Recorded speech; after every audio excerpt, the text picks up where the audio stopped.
Alors, priez ce soir, mais nous allons écouter un morceau de la parole de Dieu ce soir pour nous fortifier.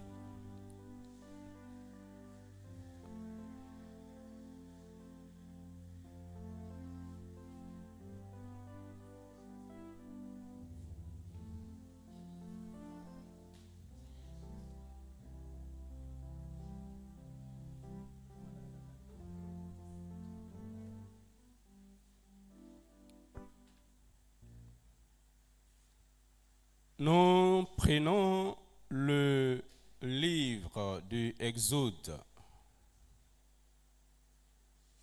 le chapitre 4.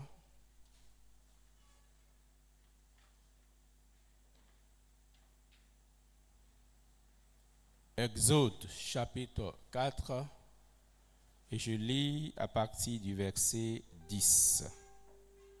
Moïse dit à l'Éternel: Ah Seigneur, je ne suis pas un homme qui ait la parole facile.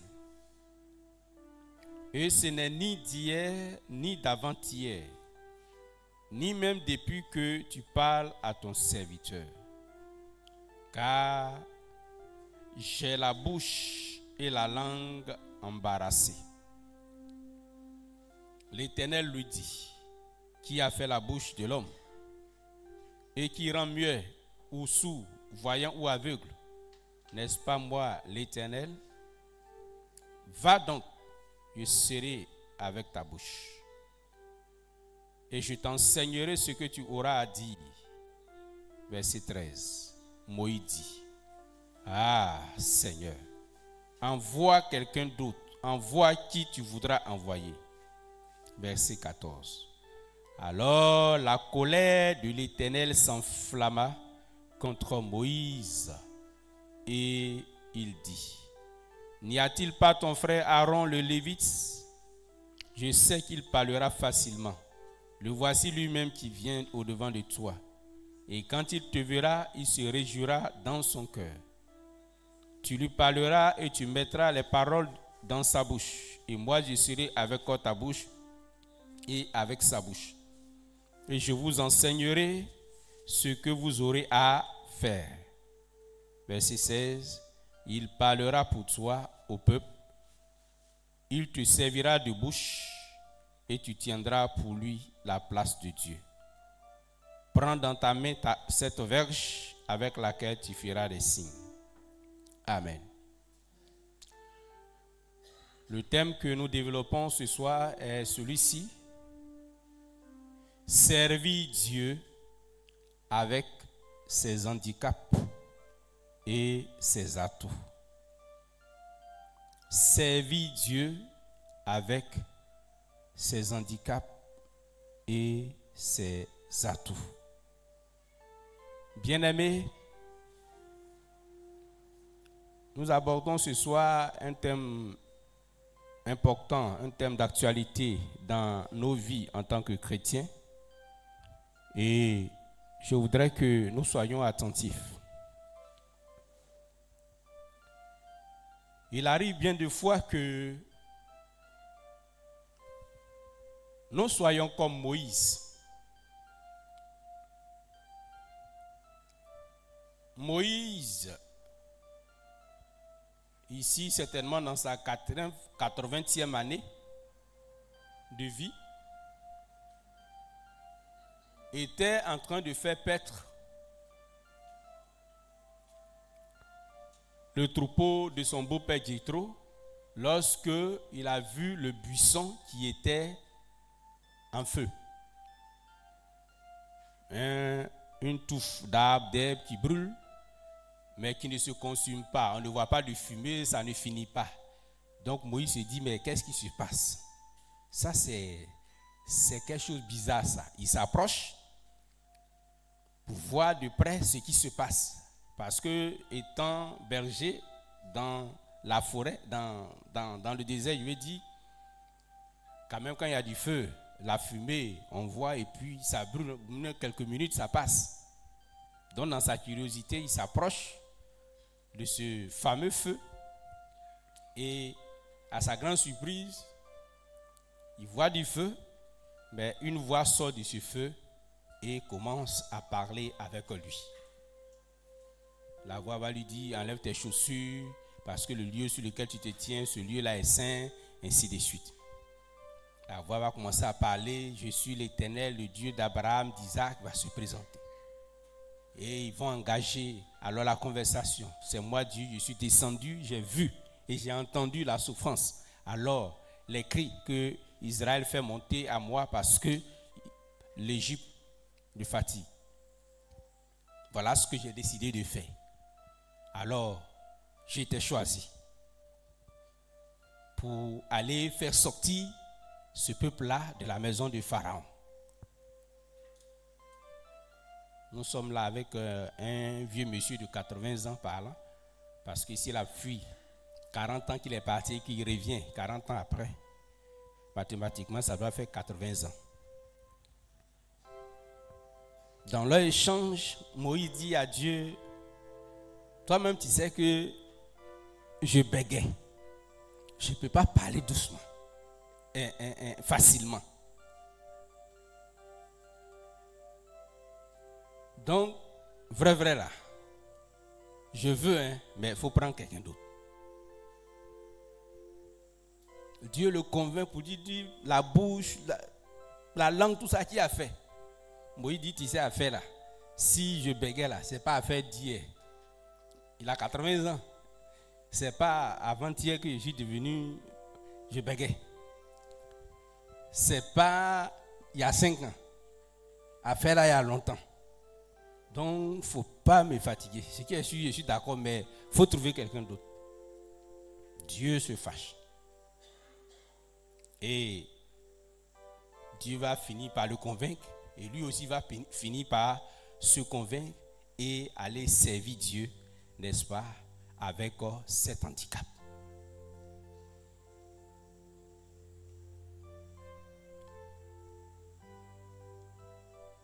Dieu est très intéressant. Quand l'enfant de Dieu n'a pas compris certains plans de Dieu pour sa vie, il se fait du mal. Bon, imaginons un instant que Moïse soit resté sur sa position. Le plan de Dieu va s'accomplir. Mais est-ce qu'il allait s'accomplir tel que nous le voyons là, écrit dans la Bible? Non. Alors, ce soir, le Seigneur veut révéler quelque chose dans nos vies. Moïse avait un handicap. Un handicap, c'est-à-dire c'est quelque chose, ça te diminue. Vous savez, quand quelqu'un qui bégaye, il veut parler. Pour faire sortir un mot, deux fois même je tape dessus. On connaît un peu, non? Deux fois même il s'énerve lui-même, lui seul. Pour dire un seul mot. C'est pas facile, hein? Et si tu n'as pas de marabout pour lui, tu vas te manquer de lui. Pour dire maman. Maman. Comme ça, tu allais parler devant Pharaon. C'est quoi de bon tu peux faire sur la terre, cette affaire comme ça là? Donc on dit quelqu'un, il bégait. Et puis Dieu l'a choisi. À la vérité, c'est comme c'est humiliation. C'est comme Dieu est en train de t'humilier. Comment moi, comme ça, là, tu me prends pour aller me mettre devant les hommes, devant des milliers de personnes, pour pouvoir alors faire toi ta volonté. Oh, tu connais moi mon handicap. De vous à moi, hein? Qu'est-ce qui était bien pour Dieu de faire? Qu'est-ce qui était bien séant? C'était de guérir, non? C'est toi-même qui dis que tu as fait bouche de l'homme. C'est toi-même qui dis que tu as fait langue de l'homme. D'accord? Voilà pour moi, il y a problème. Il faut me guérir et puis quand on finit ça là, et puis on peut aller devant. Dieu dit, il ne te guérit pas. Et puis il n'a pas guéri le monsieur jusqu'à il est mort maintenant. Il n'a pas guéri Moïse. Moïse est resté dans le handicap là jusqu'à il est mort. Mais c'est dans le handicap là. La Bible dit, Dieu parle face à face à Moïse. Même les autres, les prophètes, Élie et autres là, non, n'ont pas eu la même carrure. Moïse est là, et puis Dieu est là, et puis face.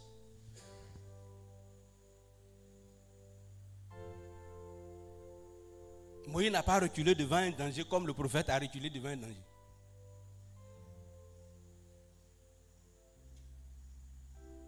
Ce soir, je veux que le Seigneur nous transporte à comprendre le spirituel de sa parole. Il n'y a pas d'homme sur cette terre qui n'ait pas d'handicap. Parce que le monde là, pour le moment là, il n'est pas parfait comme on le voudrait. Chaque homme, chaque femme, chaque personne a son handicap. Et c'est en temps normal, c'est l'handicap là qui t'empêche, qui devait t'empêcher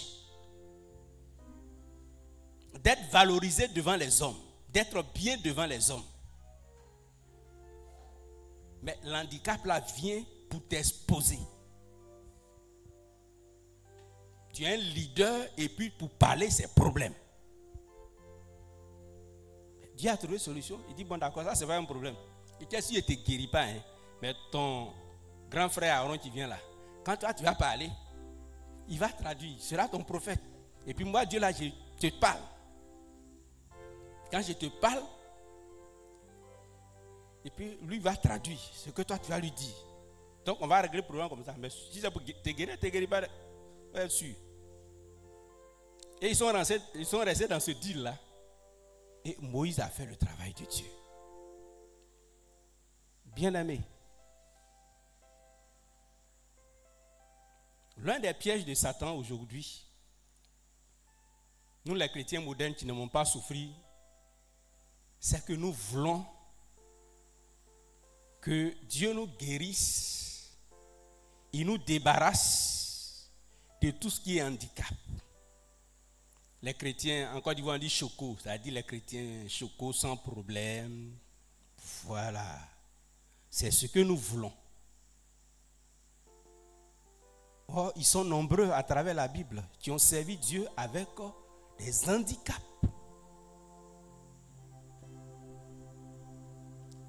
Servir Dieu avec l'handicap, son handicap, c'est faire preuve d'un amour véritable et sincère pour Dieu. Pour qu'on serve Dieu avec son handicap, on doit servir Dieu avec son handicap. C'est pour prouver à Dieu que je t'aime malgré tout. Lundi, nous avons parlé de l'amour de Dieu. L'amour, ce n'est pas l'eau glacée où tout coule, tout, voilà, non. C'est pourquoi, quand on se marie, on dit, même si on interprète d'une manière ou d'une autre, pour le meilleur et pour le pire, pour dire que si monsieur est paralysé, madame, ce jour de bonheur qui n'a pas encore vu la paralysie de monsieur, prends l'engagement que même si tu es paralysé, que tu vas faire pipi sur toi, c'est moi qui ai ramassé pipi là. Donc l'handicap que nous avons et que nous allons avoir, nous devons le mettre au profit du Seigneur.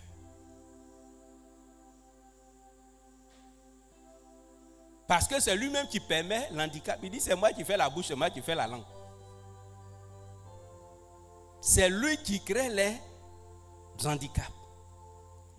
Donc en servant Dieu avec ton handicap, tu es en train de te surmonter pour prouver à Dieu que tu l'aimes. Quand une femme va soulever son mari qui est paralysé, il fait beau, elle va essuyer, il fait pipi, va essuyer, il crache, elle va essuyer. Qu'est-ce qu'elle est en train? Elle est en train de manifester, alors de témoigner cet amour-là. Mais si c'est une autre femme qui dit, chérie, pour toi là, ça va, hein? Si tu es moi-même, c'est encore mieux. C'est qu'elle a fait, tu nous as mis dedans là. C'est pas ça. On dira que c'est une mauvaise femme. Que son amour n'est pas sincère pour cet homme. Bien-aimé, si nous aimons Dieu, autant que nous sommes nombreux, autant chacun a son handicap, autant le Seigneur veut nous voir le servir avec notre handicap.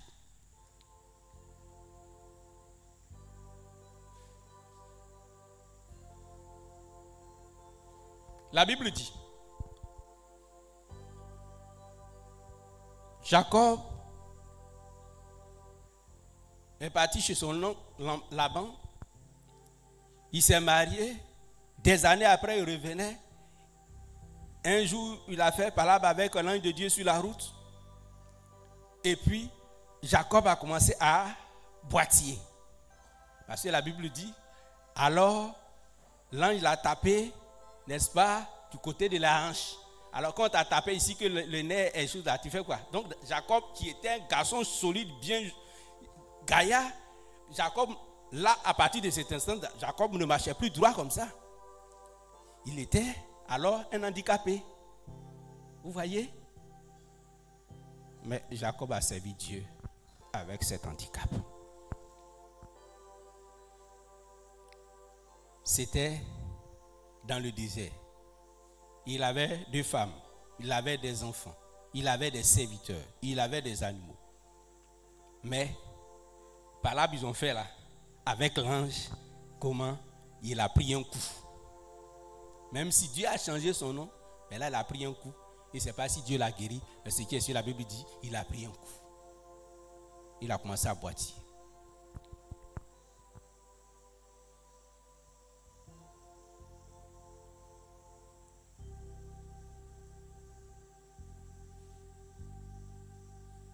Si nous lisons le livre de 2 Corinthiens, le chapitre 2 Corinthiens, le chapitre 12, le verset 7, il est écrit ceci. Et je lis.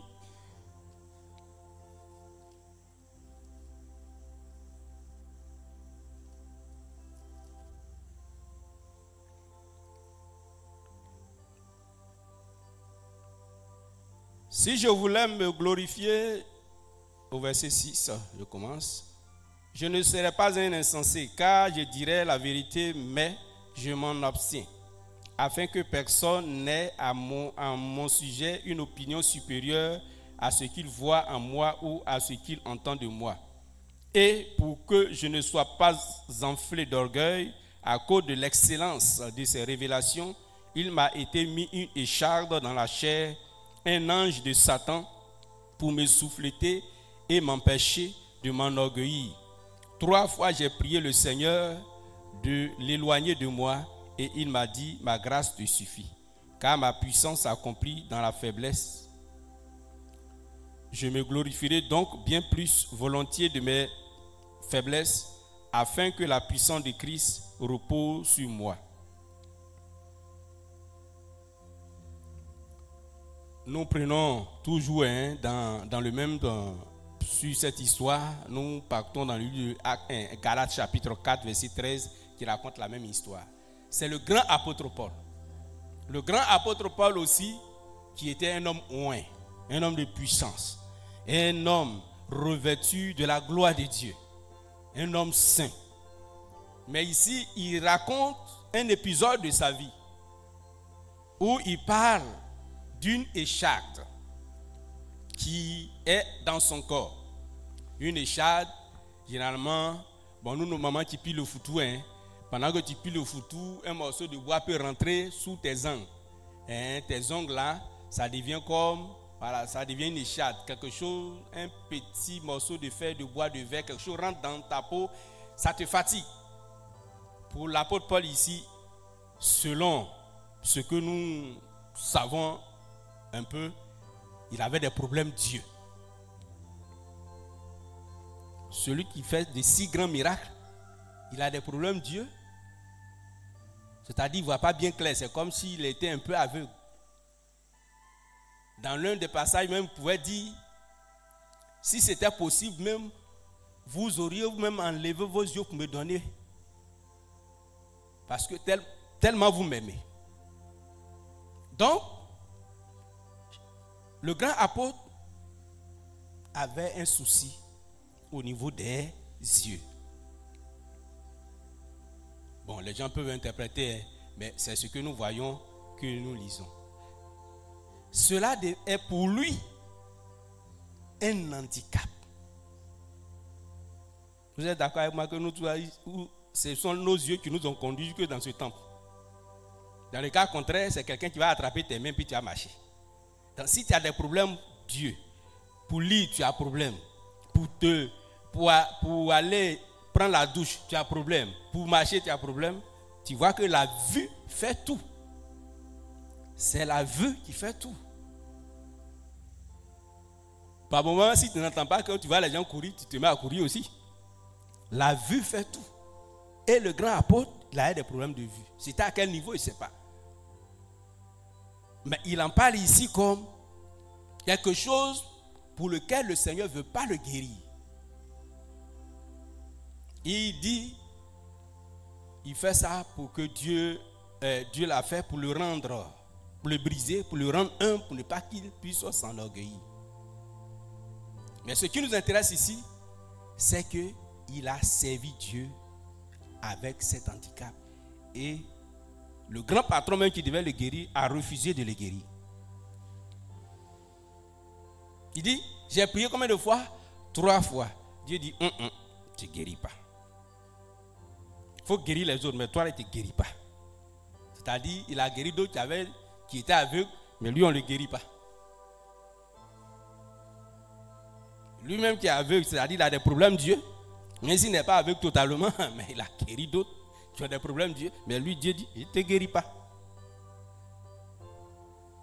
Et il n'a pas fait palabre avec Dieu pour ça. Il est rentré dans le spirituel. Comme Moïse, il a compris qu'on ne fait pas palabre avec Dieu pour ça. Est-ce qu'il s'est assis? Non. Il a commencé à servir Dieu.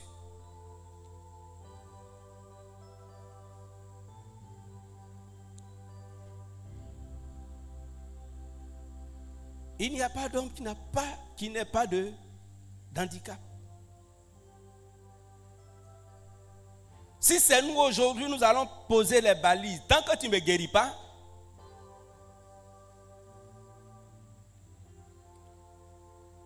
je ne bouge pas pour toi. Je ne travaille pas pour toi. Je ne vais pas te servir.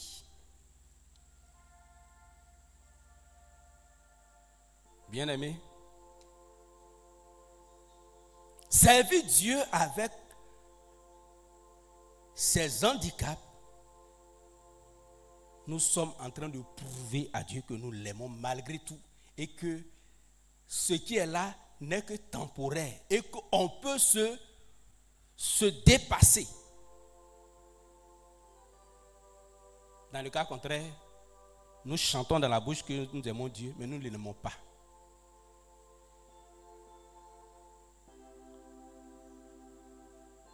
Dieu n'est pas comme un démon qui tombe sur les gens comme pour tomber en transe, pour dire il a forcé Moïse. Non. Moïse s'est convaincu en lui-même. Par l'Esprit de Dieu, il s'est convaincu en lui-même. D'accord. Si il ne veut pas me guérir, qu'il dit de le servir avec, voilà. Chez nous on dit avec bégaya là. Bon. Donc Dieu a fait.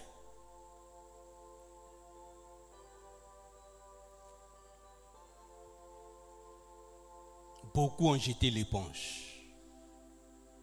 Beaucoup ont abandonné la main de Dieu. Beaucoup ont abandonné le service de Dieu. Parce qu'il y a un handicap. Parce qu'il demande quelque chose qu'il ne peut pas avoir. Le grand David, pour le peu que je sais, je ne sais pas si je me trompe, mais je crois qu'il était rouquin. Mamleoua Free, c'est ça non? Free. Chez nous ici, souvent des gens qui sont mal vus. Moi je ne sais pas si... voilà. Souvent ceux qui sont rouquins, ils sont bizarres. Quand c'est comme ça, les gens n'aiment pas trop ta tête. Tu n'es pas un homme normal dans la grande société. Est-ce que ça a empêché David d'aimer Dieu, de servir Dieu de tout son cœur?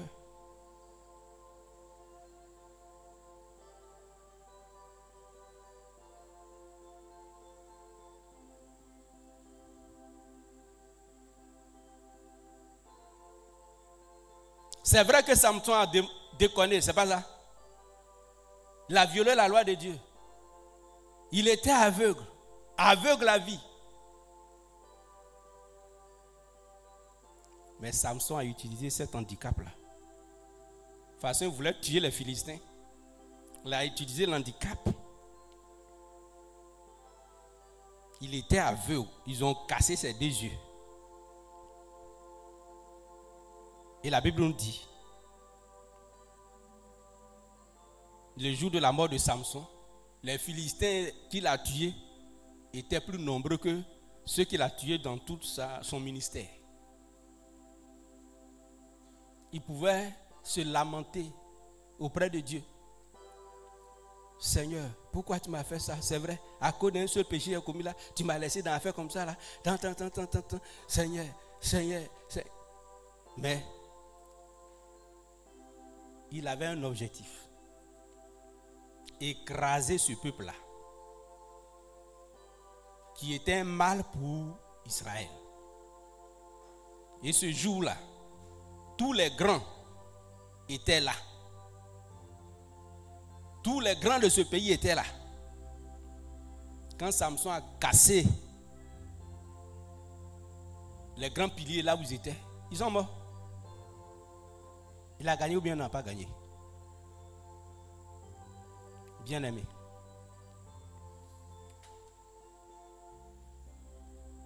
Si quelqu'un n'apprend pas à servir Dieu, dès maintenant, avec ses handicaps, il donne un mauvais héritage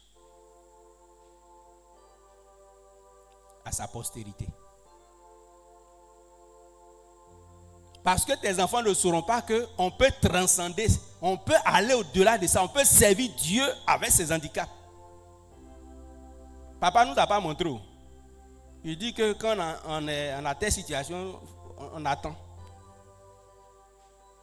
Quel est ton handicap? Pour toi, peut-être c'est la maladie. Peut-être c'est la maladie. Ou bien tu es le seul chrétien qui est malade sur la terre. Ils ne veulent rien faire. Ils sont malades. Vous savez, pour ces gens de personnes, tu es en train de tenter Dieu. Si tu ne me guéris pas, je ne peux pas travailler. Tu es en train de tenter Dieu. Soit si tu ne seras pas guéri. En tout cas, si c'est le même Dieu là, tu ne seras pas guéri. Parce qu'il n'a pas guéri Moïse. Il n'a pas guéri Paul. Il n'a pas guéri Jacob. Il n'a pas guéri David. Il n'a pas guéri. Ce que lui veut que tu fasses là, il faut faire. Le reste, ça va suivre. Dans son bon plaisir, s'il veut te libérer de ça, il va te libérer.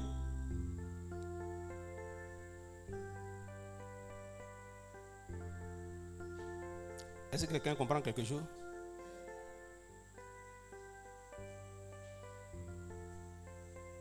J'ai mal au dos, j'ai mal aux pieds, j'ai mal à la tête, j'ai mal au bas, j'ai mal ici, j'ai mal là. Quand tu finis de conjuguer tout ça, il dit d'accord, j'ai compris. Mais je t'attends. Tu n'as rien fait encore, je t'attends. Quel est ton handicap? C'est quelle maladie? Et puis, pour rire avec toi, si tu es là, tu vas voir que même maladie que tu as sur toi là, Dieu va t'utiliser, tu vas aller guérir quelqu'un d'autre de la même maladie, mais pour toi là, il ne guérit pas.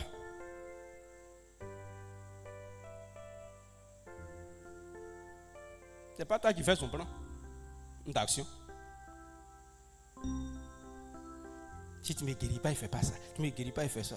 Je me dis, Seigneur, j'attends. Quand tu vas me guérir, voilà ce que j'ai fait. Il faut attendre. Tu as fait tes 80 ans là sur la terre sans que tu guérisses cette maladie. Et tu auras vu que tu auras perdu du temps. Ce message est pour toi ce soir, bien aimé. Comme il est pour moi. Quel est ton handicap? Il y a des gens qui sont mal formés. Il y a quelques années de cela, bon, peut-être les nouveaux là, ils n'ont pas vu. On avait vu un homme, je crois qu'il était aux États-Unis, où il n'avait pas les 2 mains, c'est pas ça? Voilà. Ces mains là étaient petits comme ça. Toi, tu as main, tu as bras, tu as tout. Cheveux jusqu'à orteil. Il y a des gens qui n'ont pas bras.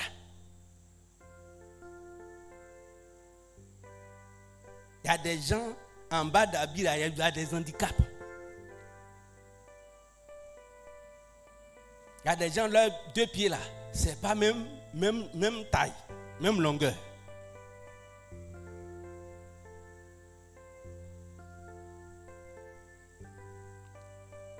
Il peut avoir une malformation. Ça n'empêche pas certains de travailler pour Dieu. Je crois qu'il s'appelait Pasteur Chris. Voilà, Pasteur Chris. Qui n'avait pas de bras ou bien de ses pieds étaient petits.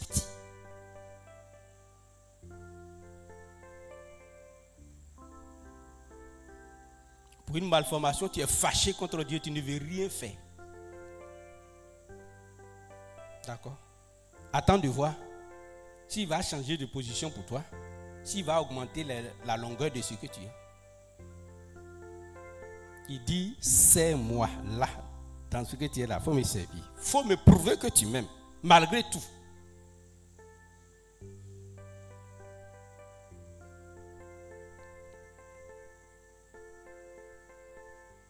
Quel est ton handicap? Il y a des gens, leur beauté qui devait être leur atout devient un handicap. Oh, mais elle est belle. Ouh. Regardez les femmes prostituées, elles sont très belles. Au lieu que ces atouts-là leur permettent de servir Dieu, Satan rentre en un et puis elle dit, moi seul, il a servi un seul garçon. C'est lui seul qui va profiter de moi.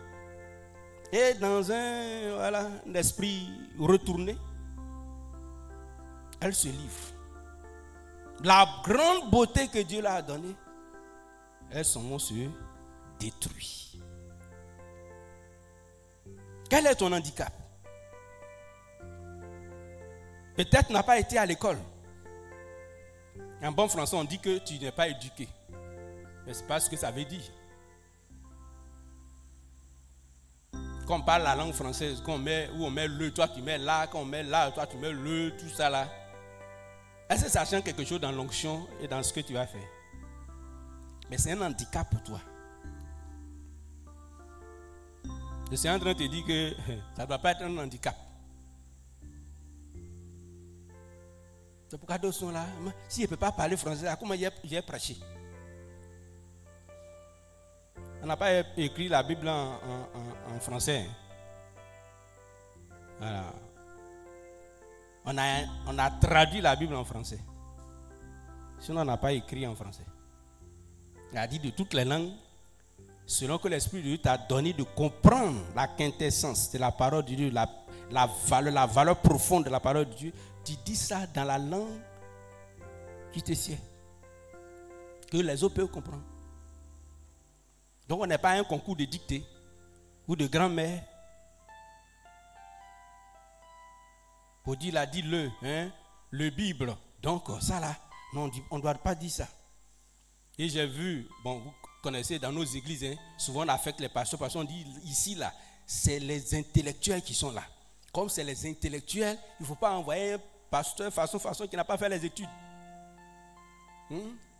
Parce que quand il va dire les choses là, ça va gêner les autres. Et c'est ce qu'on fait aujourd'hui. Celui qu'on met qui a tous les grades là, c'est la même onction que celui qui ne connaît pas Boaba là. Donc on fait de faux choix. C'est un handicap pour toi. Mais le Seigneur te dit, c'est dans ça qu'il veut te prendre pour travailler. Il faut rester là. Faut pas chercher. Tu vas rester petit dans ça là jusqu'à tes cheveux là vont blanchir. Il a causé à Moïse. Moïse est convaincu. Dieu l'a convaincu. Le Seigneur est en train de te parler ce soir que malgré les handicaps qui sont là, ou du moins à cause des handicaps qui sont là, depuis, tu as fermé ton cœur à sa grâce. Tu as fermé ton cœur à l'œuvre de Dieu.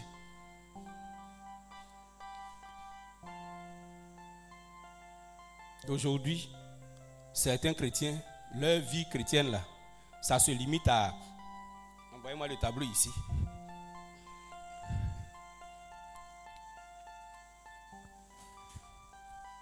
Ça se limite à ceci.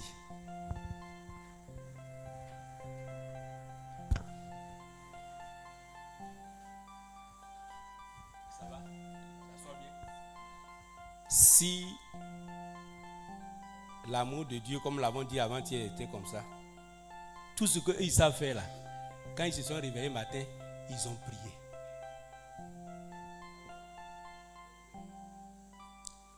Ouais, j'ai fait quoi? J'ai fait un point.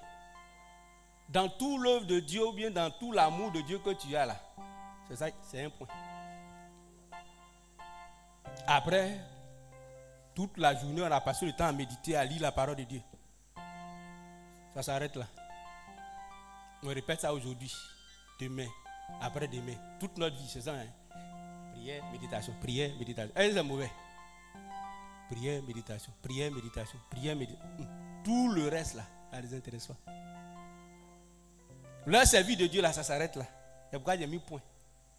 Ça dit c'est comme une goutte d'eau. Dans cette grande œuvre que le Seigneur lui dit de faire.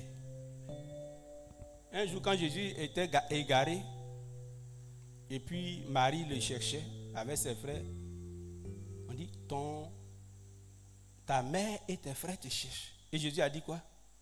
Qui sont mes frères? Qui est ma mère? Ce sont ceux qui sont là. Qui font quoi? Qui écoutent et qui mettent en pratique. Il y a beaucoup de choses dans la parole de Dieu. Mais quand nous nous limitons à certains petits éléments, Dieu se dit, mais donc tout ce qui t'a donné comme grâce à moi, tu fais quoi avec? C'est-à-dire, c'est comme tu n'as rien fait encore.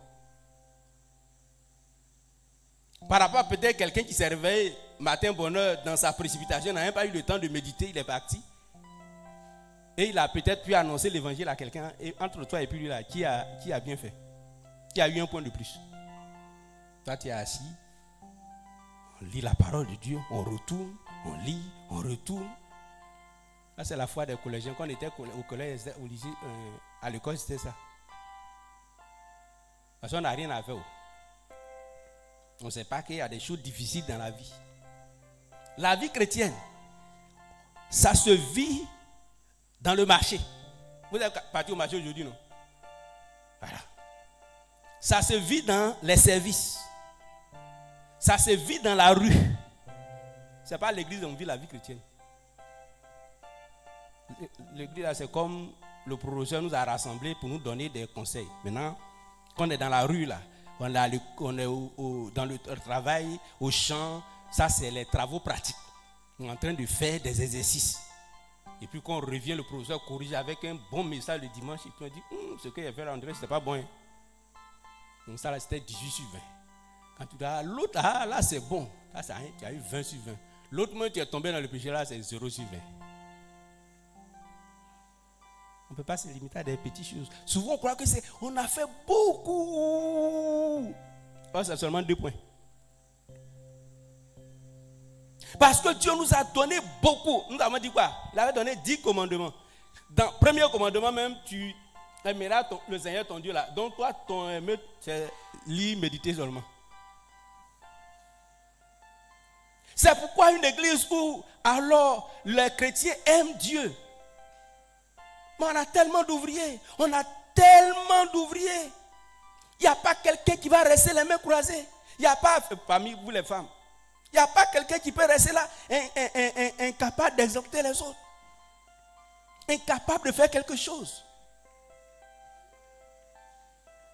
La première église, ils ont fait quelle université pour qu'il soit pratique. On cherche, on ne gagne pas. Les garçons même là se sont retirés. Ça dit, le travail repose sur les mêmes personnes. C'est quelle vie chrétienne? On vient, on s'assoit, on écoute. On écoute la parole de Dieu. J'ai bien prêché, hein? On s'en va. Dimanche encore revient. On écoute. Après, toute ta vie. Sans action, notre amour Dieu ne voit pas notre amour. Comparons, vous voyez, ça. Et puis ton père doit laisser un héritage. Vous êtes deux. Toi, tu es tout le temps à la maison. Tu ne connais même pas les limites des terres de papa. Tu es tout le temps à la maison en train de tourner à gauche, à droite, les petites choses. C'est ça qui t'intéresse. Maintenant, l'autre, il est tout le temps au champ avec papa. Il connaît les limites des terres. C'est lui qui connaît les histoires que le père raconte. La généalogie des choses.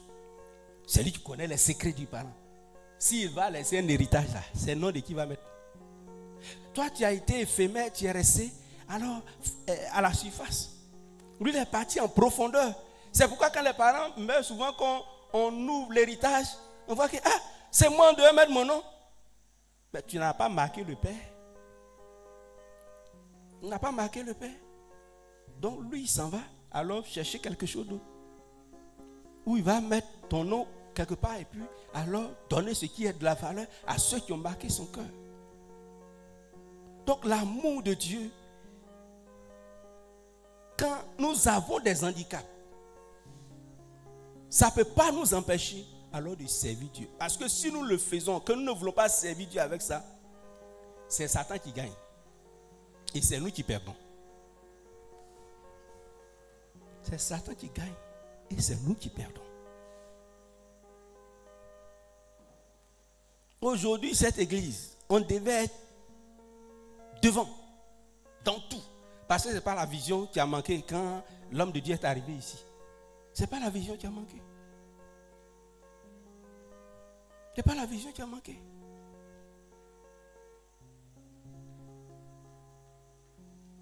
Mais des chrétiens qui ne veulent pas évoluer dans leur croissance.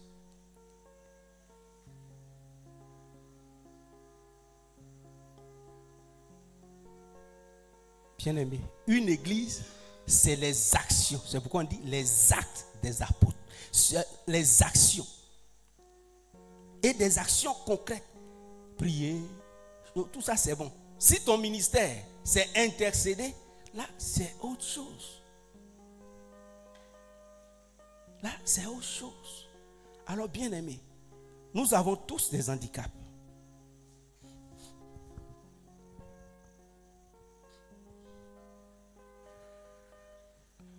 Et je veux me répéter pour dire, si nous aimons Dieu, servons Dieu avec nos handicaps. Parce que nous avons dit la dernière fois dans Matthieu chapitre 22, verset 37 et Deutéronome chapitre 10 que tu aimeras le Seigneur ton Dieu de tout ton cœur, de toute ton âme, de toute ta pensée, de toutes tes forces. C'est-à-dire, malgré tout, tu te dis que alors je vais faire pour plaire à Dieu.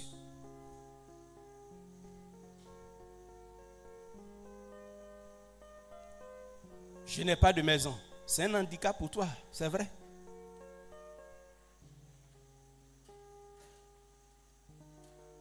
Quand je vais me marier, c'est là aussi je veux dire, comme nous autres nous sommes passés par là, nous sommes bien placés pour vous donner. J'ai vu des jeunes filles alors engagées au départ.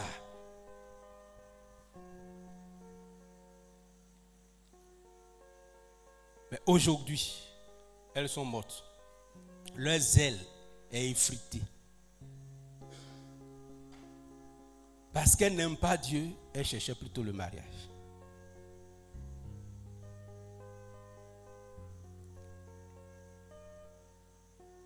Ton handicap aujourd'hui, c'est le célibat. Je veux me marier. Oh Seigneur, si je me marie, c'est là que je vais bien te servir. Non. Il faut changer la prière. Parce que tu seras la pire des femmes. Parce que tu seras la pire des femmes. Engage-toi avec ton Dieu. Dans la situation dans laquelle tu te trouves. Engage-toi. C'est ton handicap qui est là. Tu n'as pas de mari. Ou bien que tu es veuve. Tu n'as pas de mari. Engage-toi. Il fera le reste. Mais si tu mets condition, Ce n'est pas président de la République que puis les gens font grève pour mes conditions. Hein. Il ne va pas accepter. Tu vas rester dans ça. Et même quand il va te donner, demain cet homme-là va te quitter. C'est pourquoi pendant que tu es célibataire, tu désires te marier, c'est une bonne chose. Mais le célibat ne doit pas t'empêcher de t'engager à fond. Le veuvage ne doit pas t'empêcher de t'engager à fond. Il y a des gens qui ont souffert dans leur vie, donc souvent il y a la honte pour parler devant les gens. Mais le Seigneur veut que tu transcendes, tu dépasses ça. Parce que Satan va toujours utiliser ça pour briser ton ministère. Quand on va te mettre devant les gens, moi-même, il ne sait pas dire chaud. Moi-même, il ne sait pas prêcher. Ça là. Oh, Dieu lui seul, il sait ce qu'il a déposé en toi. Voilà tout le problème qui est là. Dieu sait ce qu'il a déposé en Moïse. Dieu seul sait ce qu'il a déposé en David. Il sait ce qu'il a déposé en chacun de nous. Mais en même temps, il sait qu'il y a un handicap, mais il ne veut pas guérir ton handicap. Il veut voir si tu l'aimes. Et tu vas le servir avec cet handicap. Et si ça lui plaît, un jour, il peut dégager l'handicap. Dans le cas contraire, ton handicap sera ton charme. Demain qu'on va parler de ton ministère, on parlera de ton ministère avec ce charme. On va dire, il était alors engagé pour Dieu, mais il avait telle infirmité. Ça devient ta beauté, ton trait de beauté. Au point même que d'autres vont vouloir alors t'imiter.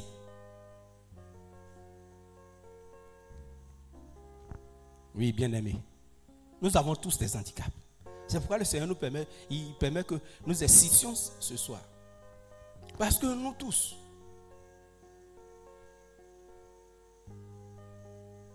nous avons refroidi. Et cela est un frein aujourd'hui pour l'église. Vous voyez, les hommes de Dieu qui souvent dit, ils travaillent beaucoup, mais quand il appelle Adio n'a pas de temps. Quand il appelle Somla n'a pas de temps. Quand il appelle Paul n'a pas de temps. Quand il appelle Pierre n'a pas de temps. Et comme l'église doit vivre, donc lui il se sacrifie. Il est obligé de redoubler d'efforts pour lui-même faire et refaire. Parce que les autres disent que moi j'ai un handicap, je ne peux pas faire. Alors les gens, leur handicap, c'est le temps. Ils n'ont jamais de temps pour les choses de Dieu. Si tu lui dis, il va aller faire funérailles pendant un mois quelque part, sa femme est là-bas, il n'y a pas de problème. Mais quand tu vas lui dire, après demain, on va aller au funérailles, on va aller faire l'œuvre de Dieu, évangélisation, on va vendredi, on vient dimanche. Pasteur, ma femme là, les enfants là sont là-haut. Or, ces mêmes femmes là, qui étaient parties rester auprès des parents là-bas, pendant un mois, les enfants là étaient avec lui. Là, ce n'est pas petit frère de sorcellerie là. C'est sorcellerie contre Dieu. Et il y en a beaucoup dans l'église. Ils n'ont jamais le temps pour se déplacer. Il y a un problème.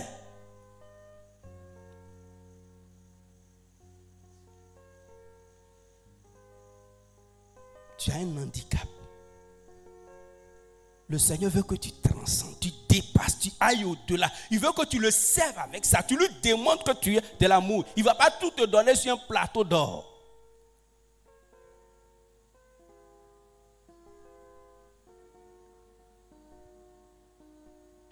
Quel est ton handicap? Le Saint-Esprit n'a pas tout révélé ce soir, mais il te révélera le reste. Et tu comprendras. Quand c'est les atouts, ça dit ce qui est avantageux, il n'y a pas de problème. C'est pourquoi nous n'insistons pas trop. Mais utilisons ces atouts. Il y en a leurs atouts. Là où ils sont, ils peuvent ouvrir la porte du chef de l'État, de n'importe quel ministre. Pourtant, il est dans le village ici, là, on ne le considère pas. Mais parce que de fil en aiguille, il est une porte. Il a la connaissance. Il est l'un des parents de ceux qui sont au pouvoir, ou bien dans un ministère, ou bien dans un service. C'est un atout qui est là. Ce n'est pas pour faire malin.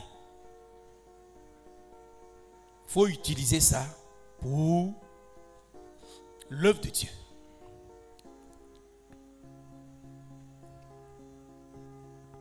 C'est ton atout qui est là. Tu n'as rien. On ne te considère pas. Mais tu peux ouvrir des grandes portes pour l'église. Ton atout, peut-être, tu as de l'argent. Ton atout, peut-être, tu peux aider l'église à avoir des terrains.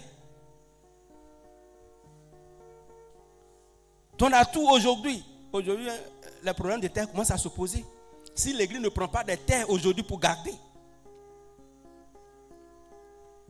demain, un mètre carré de terre, ils vont vendre ça comme en France et puis aux États-Unis.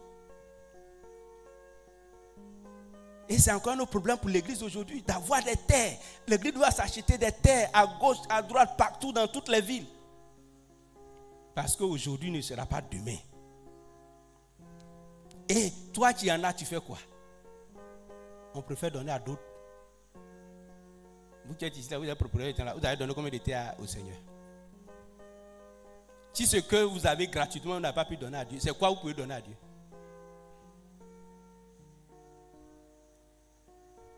C'est ça. Nous avons des atouts. Et nous ne voulons pas faire profiter, bénéficier l'église. Les hommes de Dieu, les chrétiens. Où est la manifestation de notre amour?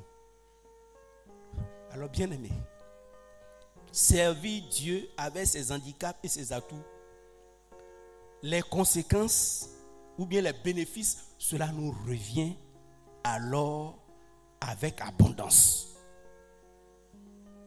Quand tu es en train de servir Dieu avec tes propres faiblesses, tes propres handicaps, toi-même tu es dans la joie. Tu ne considères même pas que tu as mal aux pieds, que tu es malade. Si nous tous on veut regarder dans notre corps là, c'est que tout le monde est malade. Ou bien, à un foutu, on mange à 22 heures là. Oh. Que Dieu nous bénisse. Marquons notre génération. Marquons notre génération.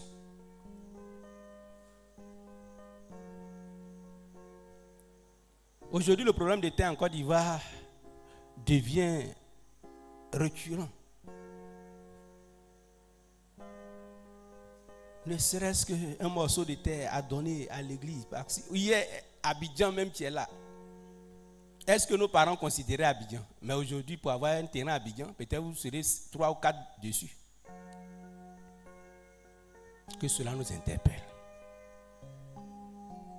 Chacun a ses atouts. Il n'y a pas un homme qui existe qui n'a pas d'atouts. En tout cas pour l'église. Le Seigneur ne sauve jamais quelqu'un dans le vide, dans le billard, dans le néant. Quand il te sauve d'une situation, là où tu te trouves, là, il y a des avantages, il y a des atouts sur toi. C'est vrai, toi aussi, il y a des handicaps que tu dois dominer, mais aussi il y a des atouts. Et tu dois faire profiter ces atouts-là de l'église, et les hommes de Dieu, les chrétiens. Et c'est ce que les autres religions font. Voilà pourquoi elles grandissent et puis elles prennent toute la surface.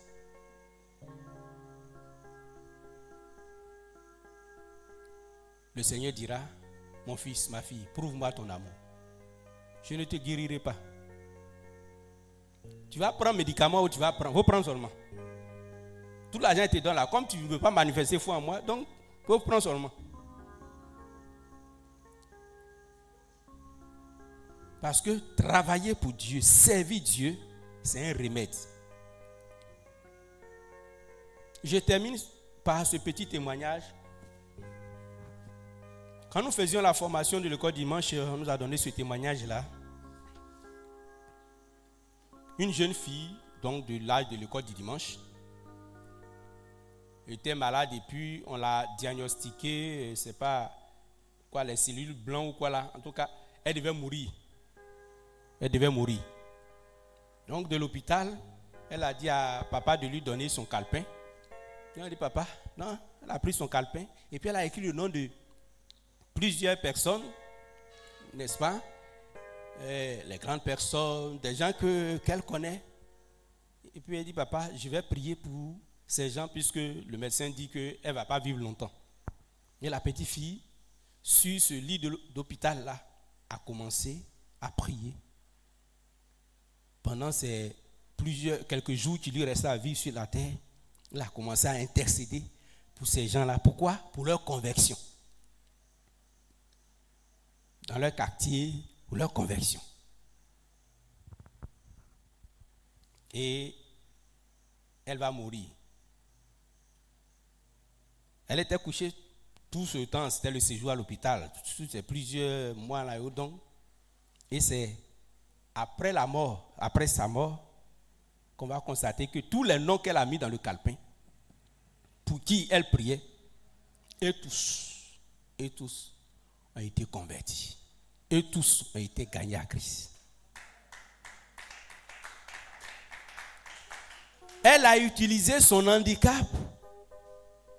On l'a déclarée mourante sur le lit de l'hôpital. Elle ne s'est pas lamentée pour chercher la guérison. Certainement qu'elle cherchait la guérison. Mais elle s'est dit, ce que je peux faire, l'œuvre de Dieu, c'est pour prier. Et ce qui était sur son cœur, c'était pour prier pour la conversion des gens de son quartier, ainsi de suite. Et elle a fait. Et comme elle a fait sincèrement, alors le Seigneur est intervenu et ces gens-là ont été convertis. Elle a servi Dieu avec cet handicap-là. Elle ne s'est pas morfondue, fâchée contre Dieu, exigée de Dieu la guérison avant de faire quoi que ce soit. Mais elle a utilisé son handicap. Pendant qu'elle mourait, des gens sont venus à la vie grâce à elle, sa prière.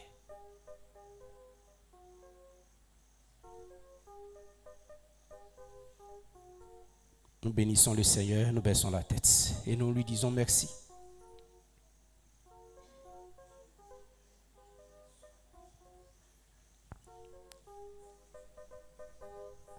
Pendant que nous lui disons merci, nous voyons les occasions que nous avons manquées. Les occasions que nous avons manquées.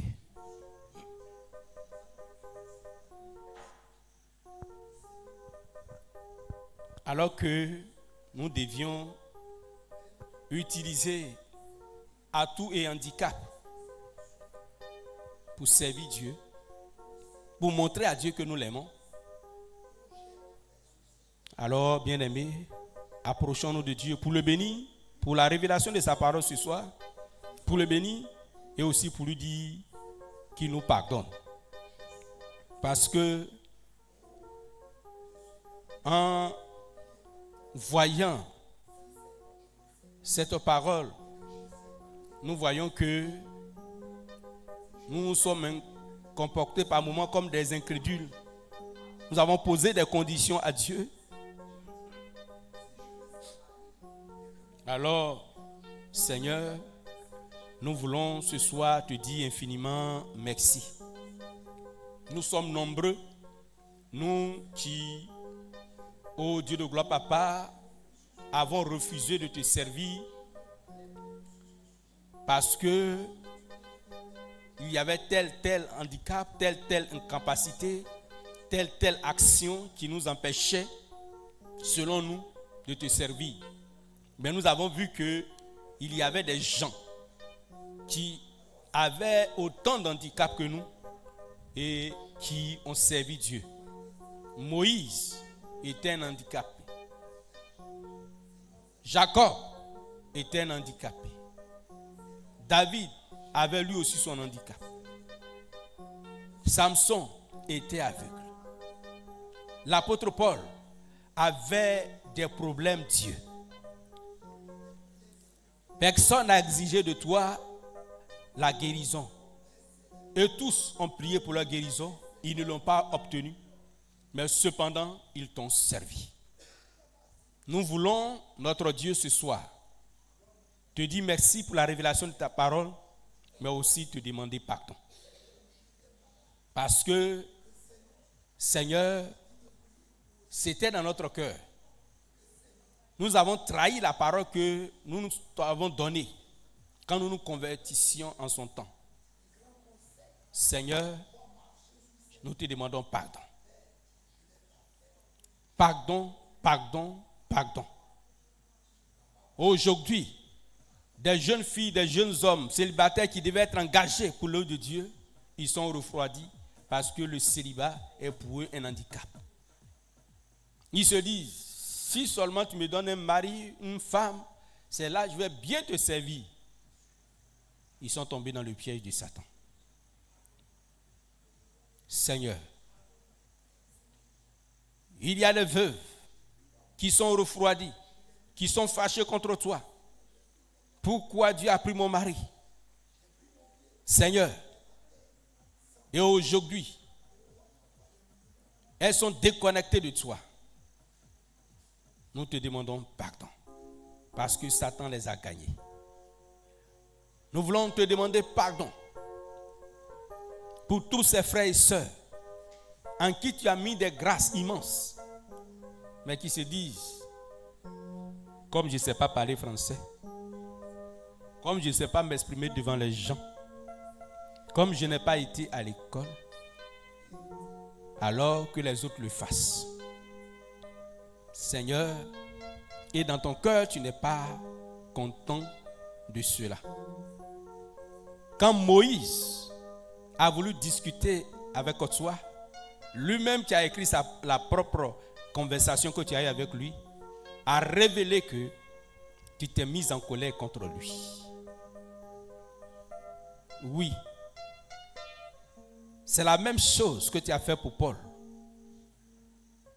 Tu t'es mis en colère contre lui pour lui dire, ma grâce te suffit. Seigneur, nous voulons te demander pardon. Nous tous, que ce soit nous qui sommes ici en présentiel, que ceux qui sont en ligne, qui tombent sur cette, oh Dieu de gloire, prédication, nous savons combien de fois nous avons fui ton amour, nous avons fui ta face, nous avons fui ton service. Parce qu'on se disait, telle chose m'empêche, ne m'aide pas à m'engager pour Dieu. Seigneur, nous te demandons pardon. Nous voulons te demander pardon.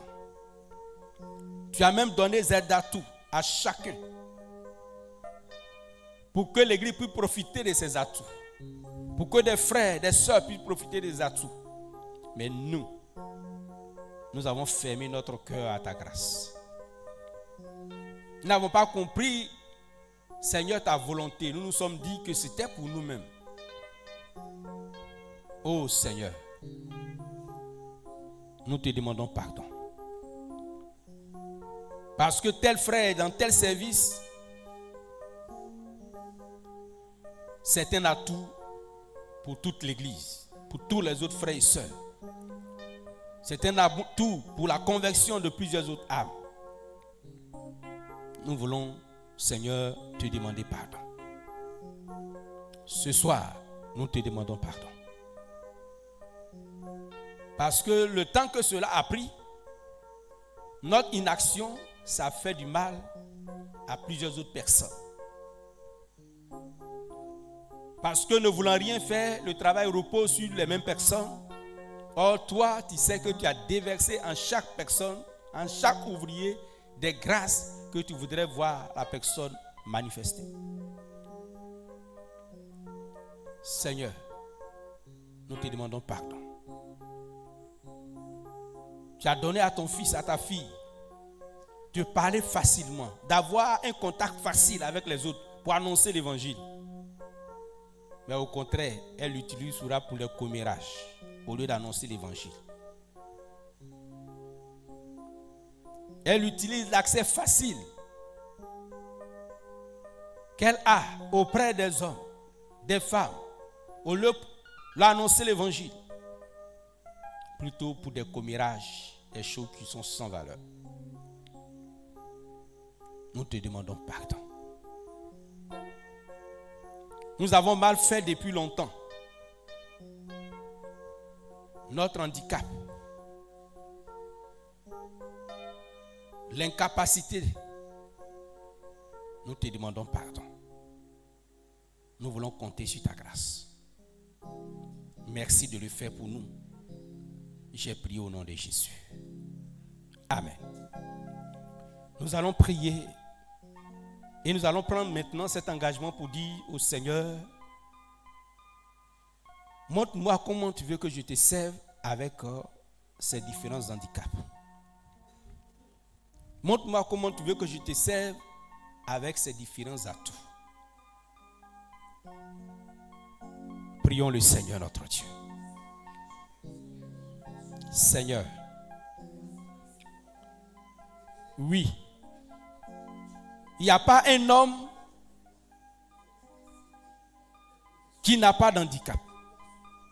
Il n'y a pas non plus de femme et il n'y a personne qui puisse dire qu'il n'a pas d'atout. Tu as tout mis en l'homme, handicap comme atout. Seigneur, mais au-delà de cela, tu veux que nous te servions. Le service qui est la preuve que nous t'aimons. La preuve que nous sommes disposés des canaux utiles entre tes mains. Seigneur, montre-moi ce que je dois faire désormais. Montre-moi ce que je dois faire, Seigneur notre Dieu. Montre-moi. Aide-moi, Papa, à utiliser ces handicaps. Aide-moi à utiliser ces différents atouts. Non seulement révèle-les-moi, mais aide-moi, Seigneur notre Dieu, à te servir. Parce que le service de Dieu touche Dieu et touche les hommes. S'il te plaît, Seigneur. Oh Dieu. Oh Dieu. Oh Dieu. Je t'en supplie. Si chacun doit rester sur son handicap pour pleurnicher, l'église ne va pas évoluer. Si chacun doit rester sur ses handicaps pour pleurnicher, l'église ne va pas évoluer. Seigneur, autant nous sommes, autant nous avons des handicaps, et si tu ne nous sauves pas, Seigneur notre Dieu, de cette situation, ce sont les mêmes personnes. Or, à chacun, tu as fait telle grâce que lui seul peut manifester. En tout cas pour l'heure, nous implorons ta grâce et ta miséricorde. Fais grâce et agis. Montre-moi, Seigneur notre Dieu de gloire, comment te servir avec ces handicaps. Comment te servir avec ces atouts. Comment prouver mon amour pour toi. Comment prouver mon amour pour mon frère et pour ma soeur. Oui, Seigneur, aide chacun de nous, notre Dieu, à le faire. Aide chacun de nous, Papa, à le faire. Nous voulons compter, Seigneur, notre Dieu, sur ta grâce. Nous voulons compter, Seigneur, sur ta grâce. Donne à chacun de nous de voir, de transcender, d'aller au-delà de ces handicaps et de s'engager, Seigneur, notre Dieu de gloire. Plus chacun œuvre, plus ton église est réveillée, plus l'évangile progresse, plus les âmes sont affermies et les âmes sont gagnées. S'il te plaît, Seigneur, fais-le pour nous. Aide-moi en tout cas, Seigneur notre Dieu, à sortir de ce sommeil, à sortir de ces handicaps, à sortir de ces faiblesses, ô Dieu de gloire. Aide-moi et aide aussi, frères et sœurs, qui désirent aller au-delà, qui désirent te servir comme Moïse t'a servi, malgré alors les faiblesses qui étaient en lui. S'il te plaît, Seigneur, fais grâce. S'il te plaît, Seigneur, fais grâce. Et sois glorifié, ô Dieu de gloire. Béni sois-tu, Seigneur. Au nom puissant de Jésus. Amen. Nous allons prier. Nous allons dire au Seigneur que notre amour pour Dieu ne défaille point. Nous devons aimer Dieu non seulement en parole, mais aussi en action. Alors tu pries que cet amour de Dieu-là te pousse à aimer Dieu profondément dans ton cœur, mais à poser des actes envers Dieu, à poser des actes envers des frères et des sœurs. Dis à Dieu de t'aider à vivre l'amour réel qu'il attend de toi. L'amour qui vient du Saint-Esprit. Prions le Seigneur notre Dieu. J'ai besoin de toi, Seigneur. Enseigne-moi à t'aimer et enseigne-moi, notre Dieu de gloire, Papa, à manifester cet amour. Enseigne-moi à t'aimer, Seigneur. Enseigne-moi à t'aimer. Enseigne-moi à t'aimer. Enseigne-moi à t'aimer. Enseigne-moi à t'aimer. Enseigne-moi à t'aimer. Enseigne-moi à t'aimer. Enseigne-moi à t'aimer. Enseigne-moi à t'aimer. Oh Dieu de gloire. Enseigne-moi à t'aimer, oh Dieu de gloire. Je veux t'aimer. Je ne veux pas que quelque chose vienne refroidir, Seigneur, cet amour. Je ne veux pas que quelque chose, Seigneur, vienne refroidir, Seigneur, notre Dieu, cet amour. Aide-moi, oh Dieu de gloire, Seigneur. Oui, Papa, à t'aimer. Tu as dit, tu aimeras le Seigneur, ton Dieu, de tout ton cœur, de toute ton âme, de toute ta pensée, de toute ta force. Seigneur, c'est la vérité. Mais c'est ton esprit seul qui peut m'aider à y arriver. Aide-moi à y arriver. Aide-moi à y arriver. Aide-moi à y arriver. Aide-moi à y arriver. Aide-moi à y arriver. Aide-moi à y arriver. Au nom de Jésus. Aide-moi à y arriver. Aide-moi à y arriver. Aide-moi à y arriver. Oui, Seigneur, à t'aimer. Oh Dieu de gloire, montre-moi comment t'aimer et aide-moi à t'aimer, Seigneur notre Dieu, à réaliser, à manifester, Seigneur notre Dieu, Papa, cet amour. Je veux compter vraiment, Seigneur, sur ta grâce. Oh Dieu de gloire, agis. Oh Dieu de gloire, agis. Dieu de gloire, agis. Oh Dieu de gloire, agis. Oh Dieu de gloire, agis. Dieu de gloire, agis. Oh Dieu de gloire, agis. Oh Dieu de gloire, agis. Oh Dieu de gloire, agis. Oh Dieu de gloire, agis. Aide-moi, aide mon frère, aide ma soeur, aide ton église. Oh Dieu de gloire, Seigneur. Oui, Éternel, à arriver à ce niveau-là. Si quelqu'un t'aime, notre Dieu de gloire, Papa, alors, Éternel, on ne peut plus faire, oui, la police derrière la personne, parce que son amour est sincère. Oh Dieu de gloire. Oui, nous te prions. Aide-nous à t'aimer. Aide ton église à t'aimer. Aide chacun de nous à t'aimer. Aide chacun de nous à t'aimer et à te servir. Parce que celui qui t'aime, réellement, il te sert. Oh Dieu de gloire, il ne reste pas sur un seul acte. Il ne reste pas sur une seule action. Mais, oh Dieu de gloire, Papa, il agit. Il agit pour toi, Seigneur notre Dieu. Nous voulons bénir ton nom. Il est ton ouvrier. Il est à ton service. Oh roi de gloire, Papa. Merci, Seigneur. J'ai prié au nom de Jésus. Amen. Bien-aimés, nous prions. Comme cette petite fille.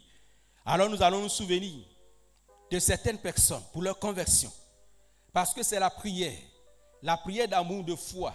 Cette petite fille a prié par amour pour des inconnus, des gens qui ne sont pas de son sang, de sa famille. Mais parce qu'elle sait que Dieu l'entend, mais Dieu n'a pas voulu la guérir. Dieu est capable de convertir son cœur, le cœur de ces personnes. Alors, bien-aimés, élevons la voix autour de nous, dans nos services, dans nos villages, dans nos quartiers, au marché, quel que soit le lieu. Il y a des gens pour qui nous voulons alors prier pour leur conversion. Que le Seigneur intervienne et que eux et leur maison alors se convertissent. Prions le Seigneur notre Dieu. C'est au nom de Jésus que nous te prions, Seigneur. Fais grâce au Dieu de gloire pour tous ces frères et sœurs qui sont encore dehors. Ils sont encore dehors.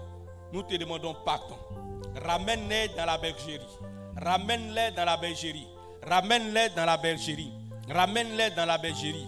Seigneur notre Dieu de gloire, tous ces voisins, voisins de l'école, voisins du village, voisins du marché, voisins, ô Seigneur notre Dieu de gloire, oui Papa, quel que soit le lieu où ils sont, notre Dieu de gloire Papa, oui au quartier, à la maison, au village, ô Dieu de gloire Seigneur, je crie que quiconque n'a pas encore Christ, alors tu te souviennes et que Dieu de gloire, l'évangile localise. Nous prions notre Dieu, que l'évangile ramène les uns et les autres à la bergerie. Que l'évangile ramène les uns et les autres à la bergerie. Seigneur notre Dieu de gloire, tous ceux avec qui je parle, tous ceux avec qui oh Dieu de gloire, Seigneur, je converse, tous ceux, oh Dieu de gloire, que je salue. Oh Seigneur, je prie, oh roi de gloire, papa, notre Dieu, que l'évangile, comme un soleil, alors levant, touche tout homme, au nom de Jésus. Oh Dieu de gloire, Seigneur, que ce soit ici, les voisins de l'église, que ce soit ici, quel que soit le lieu, le village, oh roi de gloire, papa, que Seigneur, tu ramènes les uns, tu ramènes les autres à la conversion. Tu ramènes les uns, tu ramènes les autres à la conversion. Tu ramènes les uns, tu ramènes les autres à la conversion. Au nom de Jésus, oh Dieu, nous voulons compter, Seigneur, sur ta grâce. Sois béni. Ramène leur cœur à la conversion, Seigneur, notre Dieu de gloire. Ramène leur cœur à la conversion. Ramène leur cœur à la conversion. Ramène leur cœur à la conversion. Ramène leur cœur à la conversion. Au nom puissant de Jésus. Merci, Seigneur. Amen. Je fais la dernière prière.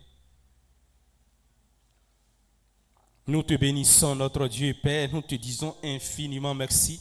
Que l'honneur, la gloire, l'élévation, la célébration reviennent à toi seul dans le nom de Jésus-Christ. Seigneur, mon Dieu, tu nous as rappelé que nous devons te servir avec, ô Dieu de gloire, tout ce que nous voyons comme handicap sur nous, ainsi que tout ce que tu nous as donné comme atout. Seigneur, notre Dieu de gloire, merci. Nous te prions, ô Dieu de gloire, de conduire, ô éternel, notre Dieu de gloire, alors tes enfants que nous sommes, afin que, Papa, à partir de cet instant, nous puissions véritablement nous engager à te servir de cette manière, et cela de tout cœur. Seigneur, notre Dieu, nous voulons compter sur ta grâce entière cette nuit. Alors, à travers ce message, parle au cœur de chacun de nous, s'il te plaît, parce que tu es le meilleur enseignant qui sait convaincre les cœurs. Parce que, Seigneur, notre Dieu, toi-même tu as constaté, il n'y a que, Papa, peu de personnes qui te servent. Seigneur, les autres ne sont là que des spectateurs. Oh Dieu de gloire, Papa. Et c'est là le piège de l'ennemi. Aujourd'hui, Seigneur, permets à chacun de s'engager et que les ouvriers abondent. Parce que tu l'as dit, la moisson est grande, mais il y a peu d'ouvriers. Seigneur, notre Dieu de gloire, aujourd'hui, nous sommes en manque criard. Oh Dieu de gloire, Papa, d'ouvriers. Alors prêt pour te servir, nous implorons ta grâce, Papa. Interviens et glorifie-toi. Et nous autres, ô Dieu de gloire, que notre appel soit purifié, sanctifié, que notre service soit saint au nom puissant de Jésus. Nous avons fini l'office de ce soir, nous partons. Alors raccompagne-nous, nous remettons les différents, ô Dieu de gloire, Seigneur, jours et les différentes actions entre tes mains, Seigneur, que tout programme de l'ennemi durant cette semaine, tout cela échoue au nom de Jésus-Christ. Oui, Seigneur, les moniteurs se rendront abonnés pour ce programme. Alors, d'évangélisation, de réunion de rentrée, nous prions que l'aller et le retour, tu conduis, tu diriges toutes choses, que tout programme de l'ennemi échoue au nom de Jésus-Christ et que toi seul, ta volonté, Seigneur, se fasse, notre Dieu. Nous voulons compter, Seigneur, sur ta grâce entière. Sois béni. Nous t'avons prié au nom de Jésus. Amen.